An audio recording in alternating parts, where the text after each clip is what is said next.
In this video, we're going to be looking at how to make an Iman style animation. But before we hop into it, let's look at the example that we're going to recreate. So we have a 3D environment in this blue aesthetic with a little bit of character animation. For the character, I ended up creating it in Photoshop. So if you want to download the character asset along with all the other assets used in this video, it's for free and the link is in the description. Now, if you want to learn how I actually went about creating the character, then sign up for my free newsletter where I give you the secret sauce on how to come up with better and quicker systems for video editing and animation. As well, I show you how to build your own editing business or acquire high-paying clients like top-level influencers and social media-led brands. So the link for that is also in the description. It's completely free. So without further ado, let's get into it. All right, we're here in After Effects and we're gonna hop right into it, starting off by just creating the entire scene. First thing to do is the background. So what I'm going to do is right click, go to new, solid, and then just keep it black and hit OK. From there in the effects and presets, we're going to look up gradient. Under generate, you'll see 4-color gradient.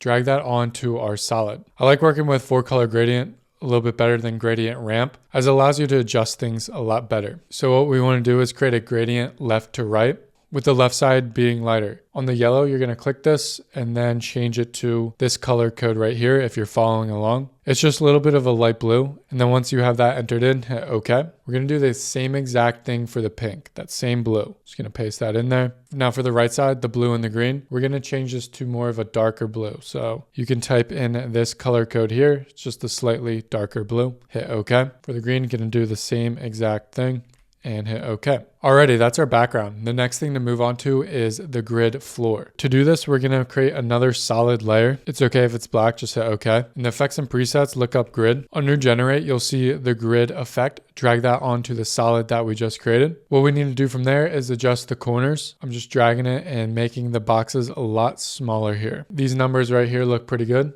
And then the border, we're going to change this to 3. Last thing to do is turn down the opacity quite a bit. 25% should be good. All right, so we have our grid, but we need to create that gradient floor that goes along with the grid. To do that, we're going to create another solid, hit OK. In the effects and preset tab, relook up the gradient effect. We want to drag that 4-color gradient onto the solid. For this one, we want to make the top darker and the bottom a little bit lighter. Click the yellow one and change it to this color code. Just a dark blue right here. Hit OK. Same thing for the green. Change it to that darker blue, same exact color. Hit OK. And then for the bottom two here, we want to change it to a little bit of a lighter blue using this color code. And then hit OK. Change the last one to that lighter blue. All right, it's good from there. We just need to drag it under the grid. Next thing to do is highlight both of these, right click and pre-compose. We can name this grid floor. Once it's pre-composed, we want to go over and toggle the 3D effect. Once it's a 3D layer, we can tilt it to make it look like a floor. So open this up, open up the transform, take the X rotation and drag it down so it's starting to look like a floor. Probably right around -77 is good. Might have to adjust later. Take this, drag it down. I'm going to mess with the X rotation a little bit more, just angle it as much as I can. Drag it down just a tad bit more, and then we want to scale this up. Now that it's scaled up, I'm just going to drag it back up. Right there, looks pretty good. Okay, so we got the gradient background and the floor. Next is the icons. To do this, we're going to go up to our shape layer. Make sure rounded rectangle tool is selected. Just click and drag and make a little bit of a rectangle that looks like this. Make sure there's no stroke on it and the roundness is at 20. And the fill color could be white because what we're going to do is add a gradient to this. So we have the gradient already pulled up in the effects and presets. I'm just going to drag the 4-color gradient onto this box that we created. So now the gradient's on the box, we can see if we drag these things, it starts to introduce the other colors in there. The only colors that we can see right now on it though is just this yellow here and a little bit of the pink. So all we want to do is adjust the yellow and the pink in this situation. For the yellow, we want to make it a pretty light blue here, almost white. You can copy this color code, hit OK. And then for the pink, we want to make this the same exact color as the background on the left side here. So I'm just going to eyedropper tool and click it, hit OK. What I'm going to do is then take these little things here and adjust, bring it a little bit more over, take this one, bring it a little bit more up, and then we can move these to the right here. Kind of just adjust this as is. And there we go, it looks good. We just need to separate it by creating a shadow. In the effects and presets, I'm gonna look up drop shadow, drag that on, change the direction to 0 here, bring up the distance quite a bit, and change the softness up to around like 56. I'm going to bring the distance a little bit back. Also change the opacity down to around 35%. For the shadow color, we want to change this to a darker blue here. Something like that. Hit OK. I'm going to adjust the softness a little bit more and bring down the distance just a tad bit. That looks good. Next thing to do is duplicate this. So I'm going to hit Command D. Then just going to move this to the middle and drag it up a tad bit. That looks good. I'm going to hit Command D on that first one again, drag it. But when I drag it, I'm going to hold down Shift. What this is going to do is going to keep it aligned on the horizontal axis. Placing it right there looks good. As you can see, the gradient changes because of that multicolor gradient. We just need to adjust some things to make it the desired look we want. So I'm going to work with the middle one here. Going to go over to my 4-color gradient, click that, and it'll bring up these little dots that we can mess with. I'm going to drag the one from the left on top. I'm going to drag this one to right below it. And what we want to do is change this color to the color of the background where this is at. So I'm going to go over to the eyedropper tool, click that, and then click right underneath the rectangle, and then make adjustments as necessary. All right, that looks pretty good. Let's move on to the one to the right. Just going to click that. Click the 4-color gradient so we can see the adjustment tools here. Since we have the green and the blue on this side, I'm just going to drag these ones over, change the green to that white we want with the eyedropper tool, and then make this blue that dark blue right underneath it, and make adjustments as necessary. One thing to do with the one on the right is really increase the opacity of the shadow just to make it stand out a little bit more.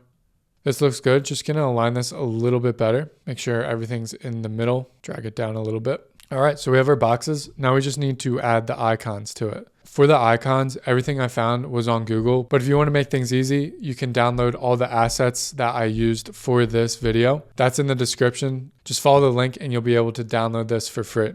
First thing I'm going to drag on is this dumbbell weight. Just going to position it well. Right about there looks pretty good. Now we need to make this fall within the aesthetic and have that bluish tint to it. So in the effects and preset, I'm going to look up tint.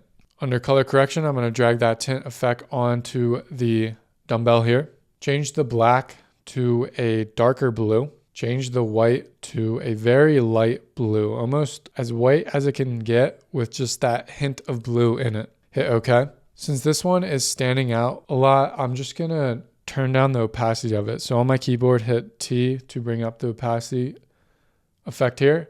Drag that down just to make it blend in a little bit more. Next, I'm going to add the steak, scale this down. We also have the broccoli as well. Just scale this down, make it fit pretty nice within the box. One thing I'm going to do here is drag the broccoli beneath the steak. Now we're just going to apply the same tint effect. Make sure you have the dumbbell selected, go over to the effects controls, go to tint, Command C this to copy it on a Mac, highlight both the steak and the broccoli, and hit Command V to paste that same effect. Looks pretty good. Last icon to add here is this meditating person. Just going to scale it down, make them fit within here pretty nice. Since we already have that tint effect copied, just have to make sure the meditation icon is selected and hit Command V to paste that tint effect on it. All right, so here's our scene. Looks pretty good. We just need to clean it up a bit by merging some layers. So I'm going to take all these shape layers and including the background, and I'm going to pre-compose it. So highlight everything, right click, pre-compose, and we just call this background. Now we're moving on to the character animation. I created this character on Photoshop, and if you want to learn how to do more things like this and creating a character in the style or just more advanced techniques on how to become a better editor, animator, while also leveraging your skill to gain more clients, make sure to follow the Leverage Editor newsletter, where we'll be giving exclusive weekly tips that will unlock your ability to become a better editor and also acquire more clients. And on the newsletter, we'll be releasing the waitlist for our course. We just dropped this a few weeks ago and had a couple people go through. And so far, everybody's loving it from the reviews we got. We're just teaching people how to do styles like Iman Ghazi, come up with your own unique style, while at the same time taking your newfound skills and finding high paying clients. So that course will be releasing in a month and it'll be announced within the newsletter. So make sure you're following that newsletter. Now, if you want this character, you're able to download this in the project files that we're giving you for this video tutorial. It's all free. All right, so now this is opened up. We're gonna just highlight everything but the background. Command C it to copy, bring it over to our timeline here and hit Command V. Obviously he's way too big, so I'm just gonna hit S on my keyboard while everything's highlighted. This is gonna allow me to scale it down, position him correctly. We want him at the front of the floor here. From here, we need to position things correctly as the arms kind of got out of whack when copying and pasting it over. So the back arm should be behind the body. That looks pretty good. What I'm gonna do here quickly is label each arm to make sure that we are organized. All right, so now that everything is relabeled, what we need to do is attach these icons to his hands. All these icons can be found on Google Images, but once again, you can download these assets for free in the project file linked in the description. First thing I'm gonna drag in is this briefcase, scale it down. Right around 10 looks good. We're gonna drag this beneath the arm here, so the arm's on top. We wanna apply the same effect here where we have this tint to it. So go back over to the effects and presets, drag that tint onto the briefcase. Change the black to a blue, a very dark blue here. Hit OK. Change the white to could almost just keep this as white. Something like that's pretty good. Then we need to join these together by pre-composing them. So highlight the left arm and the briefcase, right click, pre-compose. Call this left arm front. One thing I'm noticing is that the briefcase is behind the legs. So we want to drag this up so it's in front of the body. Then looks pretty good like that. Let's do the icon for this left arm here that's on top. So we have this little document icon. Scale this down, rotate it, bring it behind the arm that we're working with. Then duplicate this by hitting Command D, dragging it to the left, and then rotating it by hitting R on the keyboard to bring up the rotating options and rotate it just a little bit. Drag it to the left. Want to do the same exact thing, hit Command D, drag it to the right, hit R, and then rotate it inwards. Take the bottom one and put it on top. That looks pretty good. We just need to add that same tinting effect to it. So what we could do is just go back over to this briefcase here. Go to effects control, make sure we have the tint copied. So Command C, and then highlight all these documents, Command V. Next thing to do is pre-compose all these layers with the left arm. So right click, pre-compose. We'll call this left arm back. We're gonna do the same thing on the right side with the other icons. Drag the iPhone in. Let's scale it down by hitting S on the keyboard to bring up the scale options. Scale this down, rotate it by hitting R on the keyboard. Since we already have the tint effect copied, what we can do is just hit Command V. It's pasted on there already. What I'm also gonna do is make this a little bit darker. So I'm gonna look up gradient.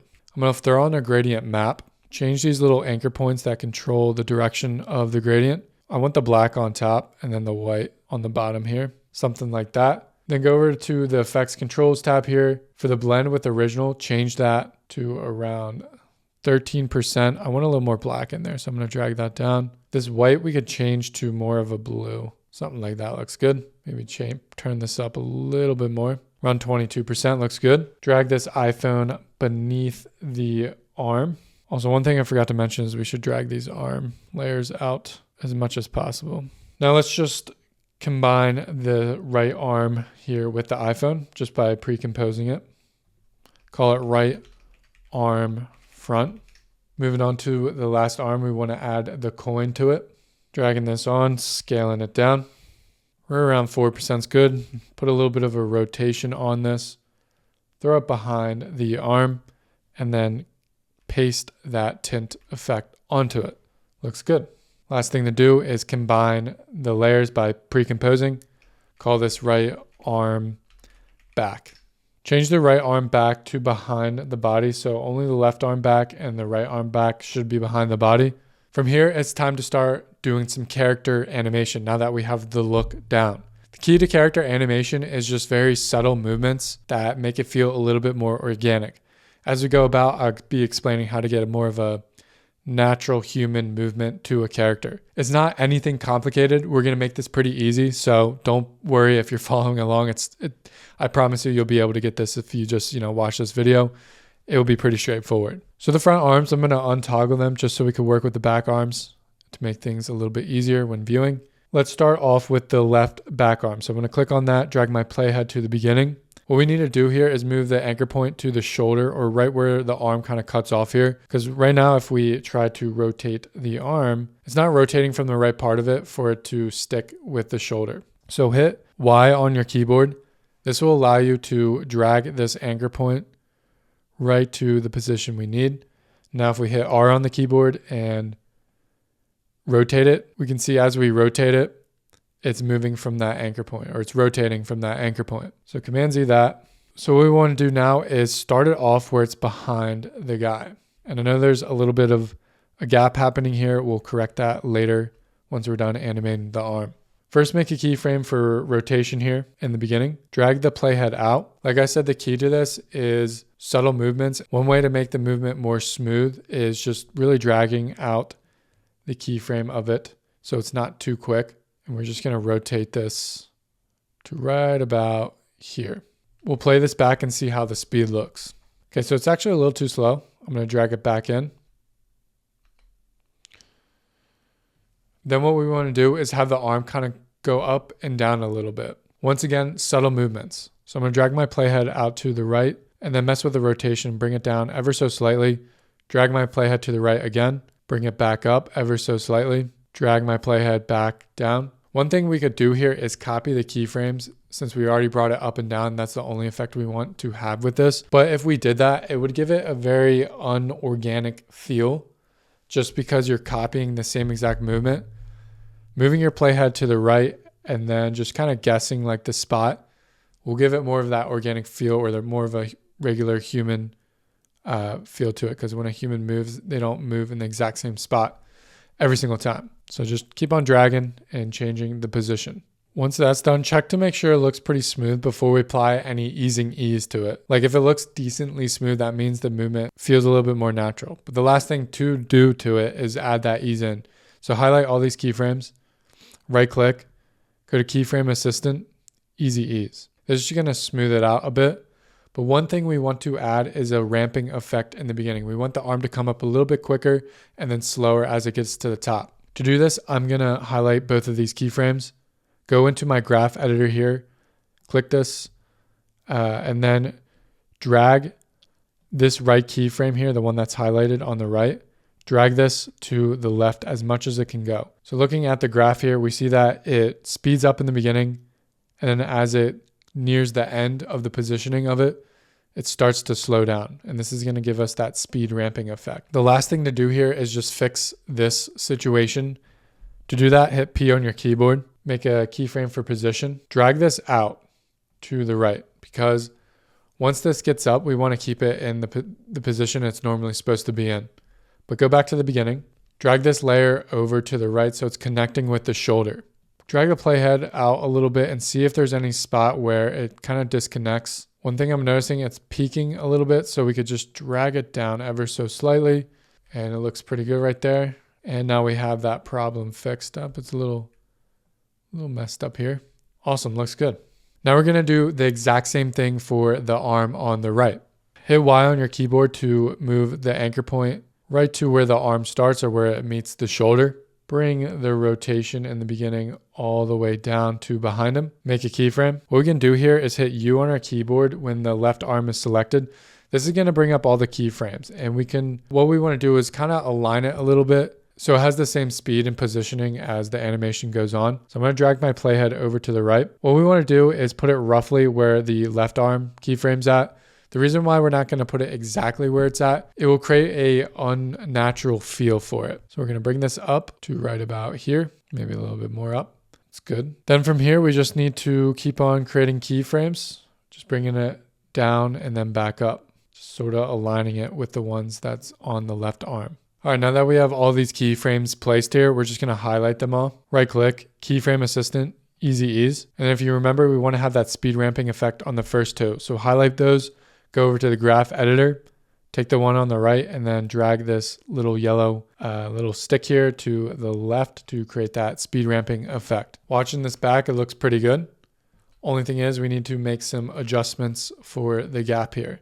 So hit P on your keyboard to bring up the position tool, make a keyframe, drag this out to the right. We can kind of line it up with the one that's on the left arm. Take the position of this and align it with the shoulder. Bring your playhead forward a little bit and just adjust as needed. Awesome. So the back two arms are good to go. The next things we want to work on is the front two arms. Now these are going to be a little bit different since there's not that much movement we want to add to it. So before we get into that, let's just unhighlight these arms and that'll allow us to focus solely on the front two arms here. With the left arm, what I'm going to do is we're going to use the puppet tool effect, because if we did the normal rotation like we did on the back arms, it's not going to work out. And let me show you why real quick.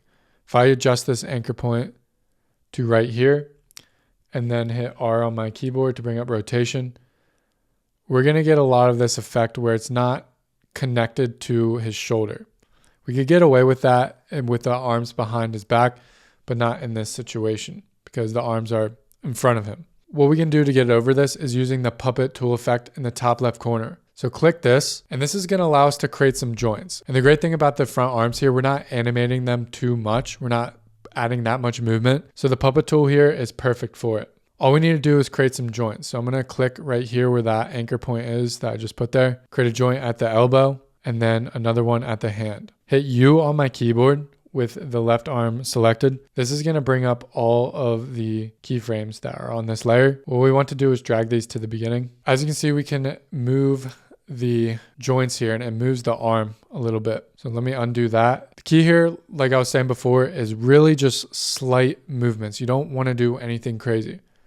So I'm just going to drag the playhead out, then move this ever so slightly. We really just don't want to mess with it too much. Also, don't move this one because that's where it's anchored to. It's attached to the shoulder. We don't want that moving. I'm going to drag my playhead back out, move it again. Kind of create this swaying motion by dragging my playhead out, swaying it in along with the elbow, drag my playhead out, sway it back out. Remember, I'm barely moving this. So one thing is it's too quick. The distance is actually not that great. So we really need to drag these out as much as we can, even further than this. All right, now that I have these keyframes dragged out a little bit more, the movement is nice and smooth. We're just going to continue to make more keyframes here, adjusting the joints just by a little bit. Right here, I'm going to create a little bending effect at the elbow. Bring that joint in a little bit. It's kind of disconnecting. Then I'm going to drag this back out and swing it back. All right, now that the joints are all keyframed out, we're going to highlight all of them,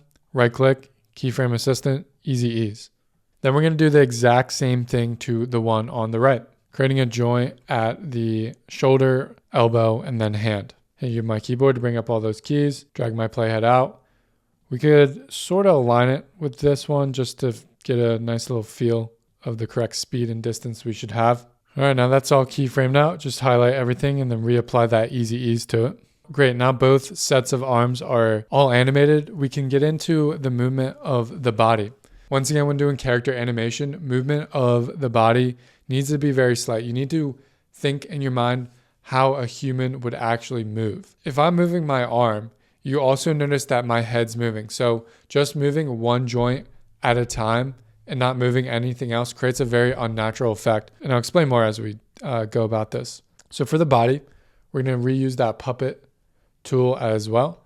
Create a joint at the top of the head, create a joint at the neck, one in the belly, one at the hips, left knee, left foot, right knee, right foot. Essentially, we're creating anchor points where joints would be in a human body. If you think about how a body moves, it's all at the joints. The joints are the only things that move a body. So we want to mimic that within our character. All right, we want to hit U on our keyboard. That's going to bring up all these keyframes. Highlight all of them, place them at the beginning. And then we want to really just drag our playhead out to the right as much as we can, where it's not going to make it too slow, but we for sure don't want it to be too fast. What I'm going to do is just adjust the head a little bit. As one thing moves, so does all the other joints need to move. Another thing to notice is as we're moving the shoulders down here, the arms kind of become disconnected. We'll fix this a little bit later once we're done with the body animation. Right here, as the arm goes up, I'm just going to create this little bit of a bendy effect like he's crouching down. I'm going to drag everything down a little bit. For here, we do need to change the positioning of the feet, otherwise it looks awkward. I'm going to drag this out a lot more. I want it to align with the arms going up where it hits its final point. And then as the arms come back down, we want to realign these to how it was before. All right, cool. Now that we have all the keyframes created with all those slight movements, we just need to ease them a little bit more just to make it smoother. So easy ease should be good from there. The last thing we need to do for the character animation is to make sure that the arms align when the body's like moving up and down. Because we can see if we drag this out, it starts to get unaligned. So what we want to do is pre-compose the left arm front and right arm front. We want to keep those together. Then also, while we're at it, we can pre-compose the right arm back and then the left arm back too. I'm just going to call this back arms. And then call the other one front. Drag my playhead to the beginning, hit P on my keyboard. Then we're also going to click on the character or the body of it, hit U so we can see the keyframes. I'm going to create a keyframe for position on the front arms. Drag this to right where the other keyframes are for the body.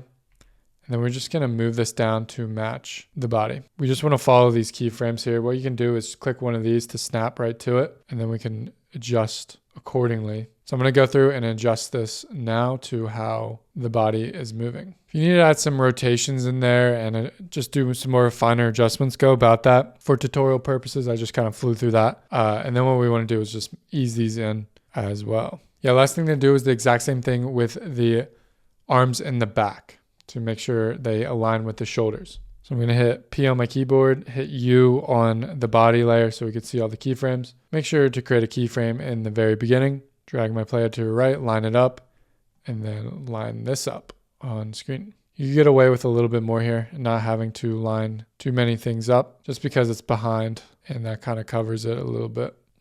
Okay, so we're done keyframing all of that. Okay, watching this back looks good. The next part we need to do is create the 3D animation effect to it. So one thing I noticed is that this background or these icons is not actually merged with the gradient. We want to fix that first. So let's merge these by pre-composing. We'll just call it background.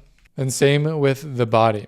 We want to merge the body here, pre-compose that, and just call it character. Now we're going to change everything to a 3D layer. To do that, go over to this 3D toggle over here and make sure it's clicked for all the layers that we have. Immediately you can see that the scene kind of gets messed up here, especially with the floor. We're going to go in and fix this in 3D space. To do that, go over to your view and change it to views. If your view on the left doesn't look like this, just click it and then go over to this little button here and change it to right, and it should look like this here. What we're looking at here is the 3D space of it. We can see that this line represents the grid floor, this line right here, and that these lines right here represent the background and the character. So they're smushed together in 3D space. We need to create some distance between them. To do that, I'm going to go to my background, bring down the drop down, click transform to bring up the transform settings. And then for position, we want to bring this back in 3D space. So as you can see, as I bring it back, it's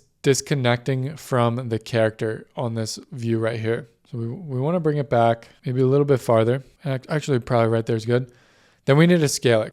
We can see in our right view here that the background is not filling up the entire frame. So all we have to do is just rescale it back up and looks good. Next thing to mess with is the character. We want to bring that forward so he's standing on top of the grid. So I'm going to click on character, drop down the transform. Then with the positioning, we're going to bring him forward in space. Yeah, scale him down a little bit and then bring him forward in space again. Right about there looks good. And there we have it. We have them separated out pretty well. Now we can create that 3D zoom effect. So I'm just going to change this back to one view. Next thing to do is right click, go to new and create a camera here. So click that and then just hit OK. What this is doing is going to allow us to create a 3D motion. Once again, we can see though that the scene got a little bit messed up. So I'm going to go back into the two views here and make some adjustments. All right, so the reason why the scene looks like this is we need to bring the character, we need to push him back a little bit because we can see he's way too close to the camera. We can push him back and then we can scale him up. And then what we might have to do with the floor is just drop it down a little bit. Gotta finagle with the positioning to make it look right on screen. Just make some adjustments as needed. All right, this looks pretty good. Now we can finally create that 3D zoom out effect. So in my camera, in the camera here, we're going to click the drop down, go to the transform, bring our playhead to the very beginning. I'm going to toggle all these keyframes. Make sure my playhead doesn't move. Then we can go up to these 3D camera tools here. I'm going to click on the dolly tool and zoom in. Then what we can do is also click on the pan tool to bring this up a little bit. All right, so this is a pretty good spot to have it start at. Next thing we want to do is just drag our playhead to the right. As the arms come up here, that's probably when we want it. We can take the pan tool here, just adjust as needed. I'm gonna actually zoom it all the way out as much as we can do it. And then I'm gonna highlight all these keyframes, right click, keyframe assistant, easy ease. Go into our graph editor, change this to a ramp up.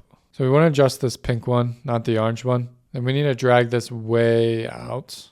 All right, so I figured it out. What we want to do is just drag both of these. So the orange one and the pink one to the left, and it should create a nice zoom out effect for you here. All right, so here's the basic animation. Everything is almost complete. The final thing to do is add some touch-ups to it. We're just gonna add some textures and some shadows to make it a little bit better. So for the guy, we're gonna duplicate him. Command D. And then we want to create a little bit of a shadow of him. So what we need to do is add a gradient to the guy. So I'm just going to do gradient map, throw it on top of that duplicated layer that we just created. And I'm just going to make them both black here. From there, we can go into the transform settings here, make some rotations to make it align. Just going to put it where his feet's at, angle it a little bit. And then we want to shrink this down, make him a little bit more flatter. I'm going to bring him down in this space, scale it down a little bit more.